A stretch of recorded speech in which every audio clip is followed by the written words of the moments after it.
Hello and welcome to Scale Up India, the Soonicorn Spotlight brought to you in collaboration with PayU, one of India's leading payment solution providers, where we bring you first-hand growth insights from some of the finest minds from fastest growing startups in the ecosystem.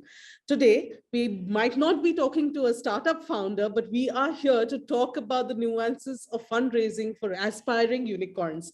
Growing a business from a startup to a unicorn requires some unique strategies. While it's not impossible, attaining unicorn status can be incredibly difficult.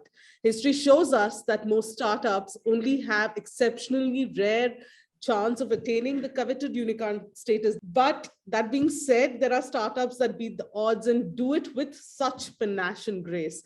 In this episode of Soonicorn Spotlight, therefore, we'll go over common characteristics, investment strategies, the roadmap, the India outlook, and more for India's aspiring unicorns. To discuss the nuances of a successful fundraising strategy, we have with us Ashutosh Sharma, Head of Investments, India, Prosus Ventures. Prosus Ventures is the venture investing arm of Prosus, a global consumer internet group and one of the largest technology investors in the world. Prosus Ventures partners with entrepreneurs to build leading technology companies in high growth markets. Welcome, Ashutosh, and thank you so much for doing this today. Not at all, Sindhu. Thank you so much for having me here. Ashutosh, as I was telling even in the intro that 2021 has been a huge year for India in terms of unicorns and even startup IPOs. I think it was a stellar year in that sense. We were on a complete high.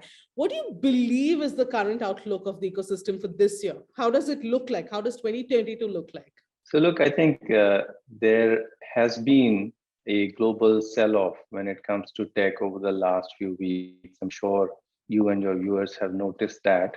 At some point, I believe that's going to start reflecting into private markets as well, and at some point in India as well.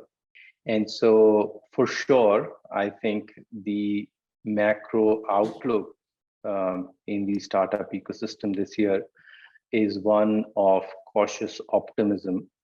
Now, having said that, over the last 11 years that I've been investing, I've seen the Indian startup ecosystem mature a lot. The quality of ideas, the quality of entrepreneurs, the quality of companies, quality of execution, all of that has gone up. And at the same time, I think there is a lot of capital that has been raised for India by Indian funds. And therefore, both from a demand and supply of capital, probably as a country, we are sorted. So while there will be some reflection of public market sell-off in private, but I'm not expecting doom and gloom by any means this year. As for Prosus, we take a very long-term view on these opportunities, and therefore a year or even couple of years of a macro downturn does not impact our thinking or our approach towards investing. And so you will continue to see us investing more and doubling down on India this year. Every investor and investment house have their own nuances when they look at a successful startups. But personally, for you as the head of investments of Prosus, what according to you are the hallmarks of a Soonicorn? When you talk about Soonicorns, and there will be several this year as well, what are your ideas and what do you think are the key pointers? I know it's not a cookie cutter model, but what do you think of some things that stand out? Right. Now, look, I have a slightly different view, Sindhu. I feel at the very basic, all of us think alike, all of the funds. And so the basic filters are all the same. It's just that our collective pattern matching varies from one fund, one investor to the next one. Prosus, for example, we have investments across many, many countries. And therefore, we bring a different level of pattern matching. Similarly, investor A would have invested in India for last 20 years, would have had 100 portfolio companies in India, which we don't have. And therefore, they bring a certain different level of pattern matching and collective IQ. But at the very basic, I think the way all of us think of potential investments is kind of similar. And the reason why I said that is what I'm going to share with you as as hallmark may not sound very radical or very different from what you would have heard before. So look, for us, I think the way we look at it, Sindhu, TAM is the number one important aspect of looking at a potential investment in a company. I personally am not a believer in solving for the market size. The market size should exist. The second important thing for us after that is the quality of team and the quality of idea. There has to be an idea which this team is implementing, and this team has to have some resonance with the idea. There has to be some background, something in their pedigree which makes them special or unique with respect to this idea. So I think that's important. And third thing, which is very important for us, is the use of technology. What we believe is that if you want to create a lot of value for everyone, not just your shareholders, you need to be using tech to disrupt the incumbent way of doing things. Right. And therefore, that use of technology to get exponential scale becomes very important as we look at some of these companies. Okay. No, and on that note, I just want to get a sense of what is your investment philosophy for this year, 2022? Are there some sectors that you're looking at closely? Is there something that you feel will be different this year, or is it going to be business as usual for Prosus? No, I think, look, honestly, no year is similar to the last year. And I'm not just saying for us, but even for you, right? I'm sure Yeah. you spend so much time in media, and every year is new. And I think that's what's at the core sort of makes both your life and our life exciting, right? There is so much new that happens all around us. And therefore, I think we also take this as a new year, and I'm sure there will be while, as I said, we are a long-term investor and we take a long-term view on opportunities, we will change ourselves. We already changing that. I think where that would reflect in is, of course, we will continue to do what we have been doing, but we will probably add a couple more sectors which we have not taken a look at before, and maybe double down on them this year. We Which year may. this? Yeah, so for example, I think very recently we started doing some B2B investments. We have for longest period of time been a consumer internet investor. Our first B2B investment was a company called Elastic Run. Then we did Dehat. Then very recently we did Captain Fresh. So I think in terms of sectors, you may see a couple more sectors coming up that we will open up. What you'll also see is that we will probably span a longer frame of sort of investments, right? From slightly early stage, we still not do seed and so on, but slightly earlier stage than what we are known for doing. And again, Captain Fresh more recently is one such example where we did a slightly early stage investment. So I think for Prosus, it will be more of what we've already been doing, and then we will double down on sort of new sectors and new stages of investments. Right. It's very interesting that Prosus is looking at a little earlier stage. And Captain Fresh, I do recollect, was not a stage which Prosus generally would enter and invest in. So, but then, how do you look at these startups differently, like late stage startups differently and an early stage startup differently? How do you look at these two then? Yeah, no, absolutely. The risk reward profile, Sindhu, is very different in both these situations, right? Later stage investments, while are slightly less riskier than early stage investment, but the reward is also much less than what you would get in a early stage investment. So as an investing team, we need to reorient ourselves now to reconcile with this new risk reward profile. We need to be cognizant that we will have more failures in our portfolio than what we are used to as a later stage investor. And I think that reorientation is very important, and that's a process we are going through as we speak.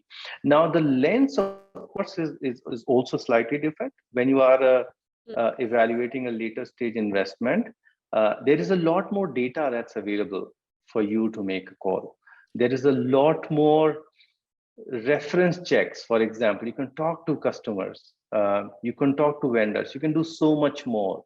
Whereas in early stage, it's more about the idea, more about the execution, and so on. And therefore, I think for us, that's the shift that we are going through as we speak, Sindhu.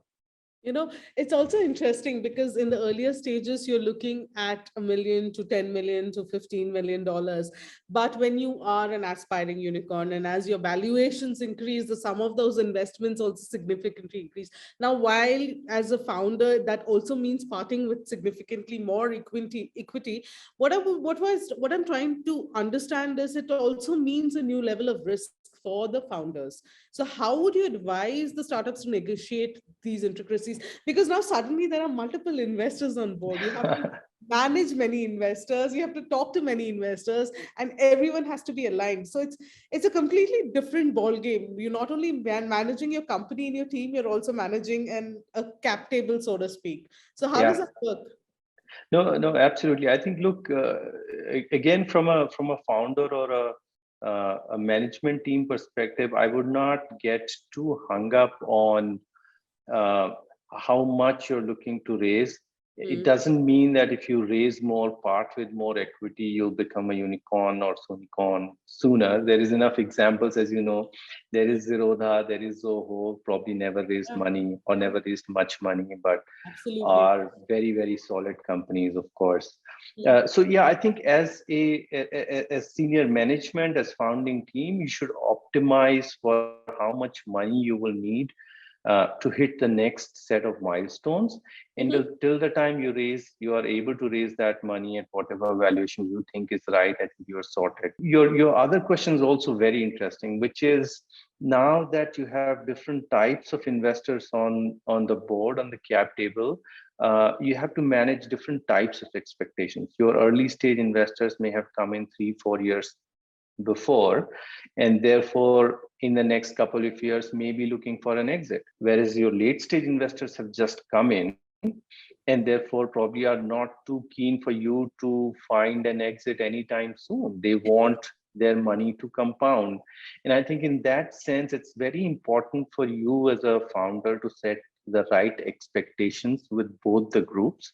For example, in some of my portfolio companies, the founders have gone on to say or to promise their early stage investors that, guys, give me a couple of years, I will find you an exit. Don't get too hung up on an M&A or a listing or something of that sort, but I will find you a secondary sale, for example, or maybe a buyback by the company, etc., etc. So it's very important to have that transparency, that honesty, that setting of expectation in that relationship. Also, it's very important that they are backing you on this next leg of your journey, which takes you to becoming a unicorn or a decacorn and so on. And therefore, again, it's very important for you to bring them along for the ride. And this transparency, this honesty in this dialogue is very, very important. I think you should have it as you graduate, as you get the next set of investors on your cap table. Right. Founders are always asked about, how will their investment capital be used? Like you are seeking X amount of money, how is that going to be used? And what is the progress made, the kind of growth? I'm sure I don't have to ask the questions that you ask on Yeah. that stage, but how do you advise founders to work around this and manage this? Yeah, I think just like everything else in any kind of relationship, Sindhu, I feel that being true to the Mm, plan is very important. mm, Um, if it is capex that you need the money for, you should say so. If it is opex you need the money for, you mm, should say so. mm. Uh, if it's to lend, to build a book, you should say so. Because the worst situation you will find yourself in is that if you say one thing during the fundraise and then right after the fundraise, you flip and then you start doing something else. That's a very sad and very bad start to that relationship. And I think therefore it's very important. And there is no right answer. I will not advise anyone to say that, you know what, investors like OPEX burn or investors like CAPEX burn.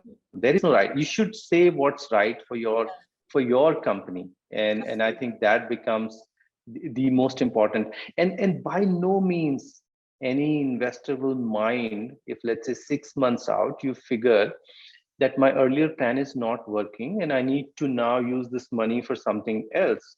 Completely fine. And I think at that time also you should have that honest dialogue that, guys, I think the ROI on this money is somewhere else, and therefore let's move, or let's pivot, or let's change, or let's shift gears and all of that. And I think most people will be fine with that. I just want to get a sense, like, there is no single path or reason why a company fails or why they face certain problems, so to speak. What I wanted to understand from you, Ashutosh, is, what are the different problems that startups fail and how can they deal with it? Because these are the problems that could possibly act as red flags Yeah. that could help a startup fail in long term. So what are these red flags, so to speak? Like Yeah. relationship red flags, what are the red flags that stand out? No, agree. I think startups slightly different. I hope in relationships that ratio does not hold true, but in the startup world, 90 out of 100 will fail, Mm, right?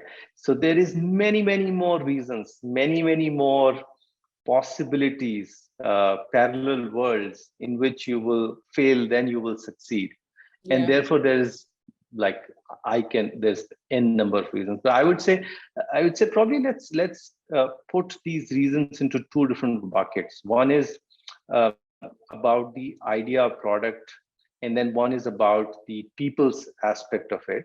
In the first one, I think there's many reasons why it could fail. So one of course, you came up with an idea, mm, uh, and it's just that you could not execute. You could not turn that idea into a product. That's one. Even if you turn it into a product, there was no takers for the product.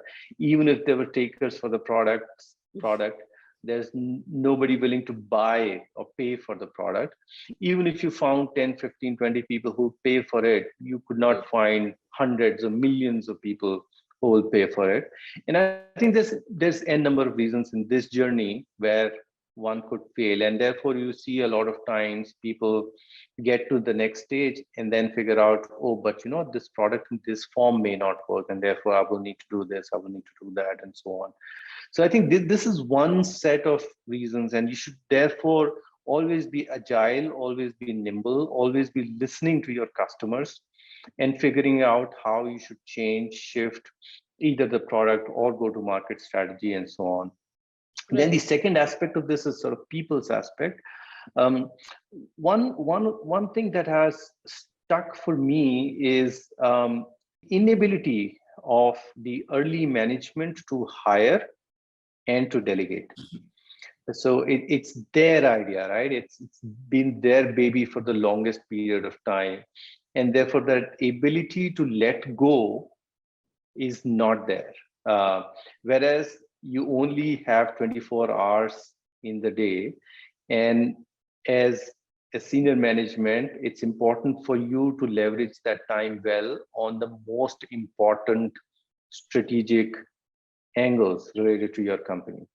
Uh, Right. and I think that's where I've seen a lot of people find it difficult to say, oh, you know what, like, let me hire a Sindhu, let Sindhu run this aspect, and so on. So I think that's very important. The ability to not just hire well, but hire well and delegate.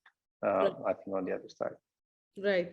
I just want to understand when it comes to financial projections, it's something all of us do understand by now that investors look at high growth numbers. I look at those numbers that reach massive markets. Your TAM needs to be really big, but also financial projections need to follow. And I think post the first wave of the pandemic, it has become a significantly important factor. What I want to understand from you is, as an investor, what would you find both realistic and interesting at the same time? Because it's a very dicey balance to strike. How can a founder strike that balance? No, I think I just have a simple idea behind this. Whatever you're projecting, Sindhu, whatever, you should be able to defend it, Mm, right? Because during your dating period of 6 weeks, 8 weeks with the founder, there's going to be multiple interactions with them. And over time, what they have gotten good at is trying to ask the same question in 5 different ways. And they expect you to come back with the same answer. And that's how they figure out that, look, whatever you're projecting, you shared with me is really defensible, that you've thought through it, that you have a consistent point of view on that. And so I'm not like, there's no conspiracy theories here, but it's just that that's what we're trained to do. And therefore your ability to defend your projections is very important. And the rest of it is beauty lying in the eyes of the beholder, right? For me, that may be a beautiful set of projections and I'll be very happy with it. For someone else, that may not be the case. Sometimes we will provide feedback. We'll say, look, I know, you know what, I have seen similar businesses in Brazil, and this is where I think you are being too pessimistic. Yeah. This is what I've seen work very well. So if you change this bit of your marketing, if you change this bit of your go-to-market strategy, I think you'll be at a different trajectory. And people take that feedback, change projections, etc., etc. So yeah, I think at the core, project something that you can defend, at least theoretically. Yeah, but are there any warning signs that tell you that a startup story, the story given by a startup, isn't adding up to what Yeah. you're saying? No, I think exactly what we discussed just now, right? We'll ask the same question 5 different ways, and if we don't get a consistent answer, I think that's Big one. that's a problem. Sometimes investors, what they will also do is talk to second level management in your team, and so and we are all expecting the same message to come, and that shows us that the entire might of this team is behind this idea, and that's very important. And then there is consistency, of course, of the message that we're getting from everyone. So I think one, that's very important. Second, we will try and do a bunch of triangulation. For example, talking directly to customers, talking to vendors, talking to other people or other entities that your company interacts with, and therefore getting their feedback. And yeah, and we expect that all your ecosystem partners that work with you as an entity kind of say the same good things that have been laid out in the pitch deck. So yeah, a lot of triangulation, a lot of sense check, a lot of ref check, a lot of sanity check goes into figuring out if this story is, one, coherent, and then two, backable. Right. I just want to understand one thing. Investor founder relationships are dicey, and they need to be managed well. And I have heard many investors say this. Ashutosh, you yourself have told me so many times, it's like a marriage. It works in some ways. You agree, you disagree, you talk, you don't talk, all of that nuances go on. But what are the biggest challenges and how do founders navigate this? What advice would you give them? Yeah, I It's not agree. just And one person, right? yeah, But I mean, by the time, even if you're starting now with the early stages, you do come when there are those few investors already on board. You're a new investor. So how does these dynamics work and what advice would you give them? yeah. No, agree. And it's very tricky, right? Sindhu, as you said, right? It's a marriage, and marriage is mostly between two people. But here it's like a marriage between like 5, 6, 7 people. Who knows? And every year someone gets added to the marriage. So it kind of becomes like a big family at one point Yeah. in time. And just like any family, I think for me, I think that sort of staying true to your vision and being honest in your dealings is at the core. It's such a close-knit fraternity that we are part of, not just sort of founders and investors, but you as media and sort of a very, very many different entities. That's very difficult to fool people or to let's say abstain information from someone. People do get informed in the end. And and for me, therefore, I think one, the entire family behind that vision is very important. And then secondly, that truthfulness, that honesty in that relationship, it just makes the life that much more easier. Even if you're going through a bad phase, it's okay. Rather than showing a very rosy picture, sharing your problems and your troubles with the broader group, and within this group there could be many who have seen there are other portfolio companies or friends companies going through the same phase, and therefore we'll be able to advise much better. Once we have invested, we are part of the same journey, and it's not as if one can take a journey and the other one will take a different journey. We're all in this together. And I think that's my one common advice. And that's why sort of to most of the founders that I work with, I always say that start a board meeting with not what went well, but what didn't go so well. And how can we be helpful? Yeah. They say start with the bad news. It always helps. Use the bad news. Exactly. But on that note, I want to understand, Prosus has invested in several unicorns, not just in India, but across the globe. And in India, significantly large unicorns who have massive businesses, consumer base, and all of that. What advice would you give startup founders today who are aspiring to be unicorns? Yeah. No, I think I'm no one to give advice. There's very many people in India, thankfully now, who have shown how to build a company in the right way. And so, of course, I mean, your idea is yours, your team is yours, your cap table is yours, and that all is there. But my one point of advice is to leverage what's already been done in India. As you said, there's 40 plus unicorns. And I'm sure if one wants to reach out to these founders, I think they have the wealth of knowledge that they have. Me as someone looking at it from the side will never have that point of view. I may have talked to many more persons, but they have lived this life. Yeah.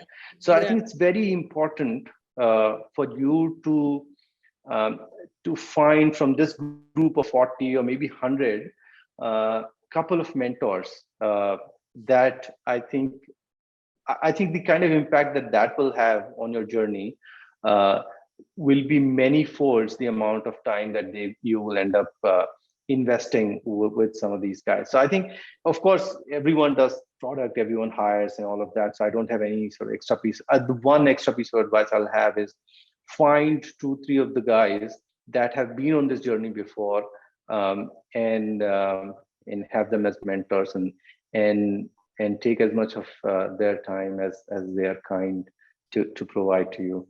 I'm sure there is no right answers for any of these questions. There are multiple different answers, but one thing that stood out for me is possibly the team, having honest and open conversations, the team that you hire, honest and open conversations, and seek mentorship. That we have today an open ecosystem filled with a lot of people and a lot of mentors, and everyone is willing to help. On that note, thank you so much, Ashutosh. It was great talking to you as always.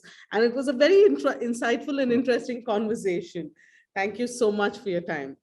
Thanks, Sindhu. Great to be here and great to be talking. Thanks everyone for tuning in. Please stay tuned for more insightful conversations on Scale Up India, the TheSoonicorn Spotlight, a series in collaboration with PayU.